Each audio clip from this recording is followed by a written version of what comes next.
I'm talking to Steve here with Safe Map. Now, to get it straight, do you guys make a map that makes it safe for the workplace wellness area? It would be a map to safety based on the training that we do and stuff like that.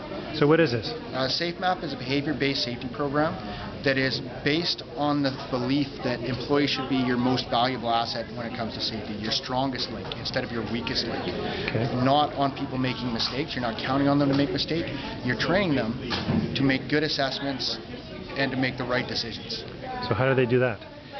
They do that through, they start off with a perception survey, and then from a perception survey they go on to competency-based safety training, which is hazard awareness training, a really deep hazard awareness training program, and then beyond that they go on to safe leader training for your supervisors and your management people, to teach them to be a leader in safety, not just so production focused. Good.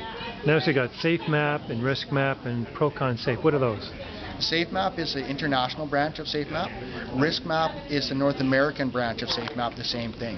Procon Safe is a joint venture between Procon and Safe Map to provide safety management for the company Procon, which is an underground mining and tunneling company. It gives an independent reporting structure to safety personnel right up to the president, Corey Pitzer. So is mining a big client of yours, or?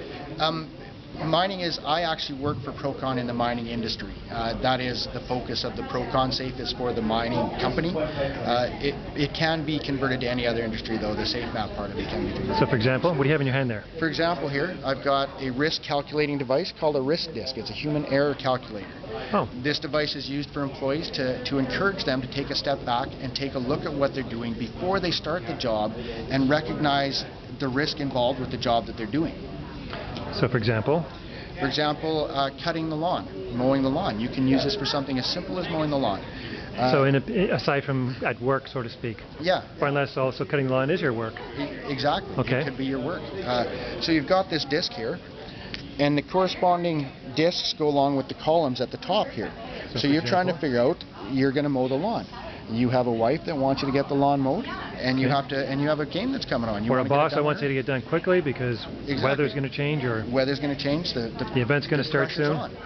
So you line up your urgency. Say you want it to be very urgent. It seems to be very urgent. You line up your red disc with the number above it. It says very urgent, so number 7. Okay. Then you go with the complexity of the task. Maybe you have a lawn with a lot of trees in it, with a lot of ups and downs and all that in it. Okay. So it's actually fairly complex. So again, you turn it to the 7 that goes with very complex on that. Okay. Then the importance of getting it done. Your boss thinks it's pretty important. Your wife thinks it's pretty important. Your neighbor probably thinks it's pretty important that you mow your lawn. So again, we'll go with very important for that one, and we will dial it in at a 7 again. Okay. And that gives us a number in the disc here of a 7. Okay. So then what we do is we flip this card over, and there's another disc on the back. We turn the green disc to the 7 where we got from the page before.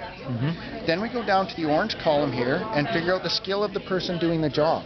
Skill level, okay. Skill level. That makes now, sense. Let's say for this, we've got a 15-year-old kid that's mowing the lawn. It's his job. He's working for this company, a landscaping company. So he's 15. So his skill level is actually not that high. It's his first summer job. So let's put him at about a 3, fairly skilled for the task. Okay? And then how often does that get done? Well, normally a lawn gets mowed once or twice a month, and this particular lawn is more complex, or once or twice a week. So this one's got to be done once or twice a week. So we dial that in to a 6 that goes along with this corresponding column as well. Okay. And in that number, because this guy isn't that skilled at it, we actually get a 91% chance that this employee could have something go wrong while he's mowing that lawn.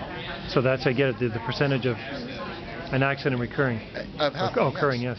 And then we go over to the other side, and what does it say here? For the 70 to 100 percentile is refer to the appropriate manager to decide, or ask a specialist for more knowledge. This 15-year-old kid that's never done this before or is just new at it should go and talk to his boss about how to do this job safely, or go talk to the experienced guy in the yard next door that's mowing the lawn for the same company and ask him, hey, how do I not get hurt when I'm doing this job today? Can I use your knowledge? So I guess in the workplace, before you do a task, when each task changes, you should consult this. Yes.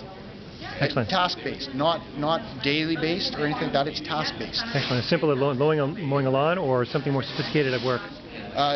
Changing a motor out, installing a conveyor belt, anything like that. Piling lumber. Lifting equipment, moving it over or something. Yeah. Driving a loader. anything like that. Driving a loader into a new area, running a forklift, all of it. It can be used for anything. It's task-based. It's not your job-specific or anything like that. This is task-specific. Great. So for more information, Steve? For more information, look up safemap.com on the internet, and there's lots more information on these kind of tools right there. Great. Thank you.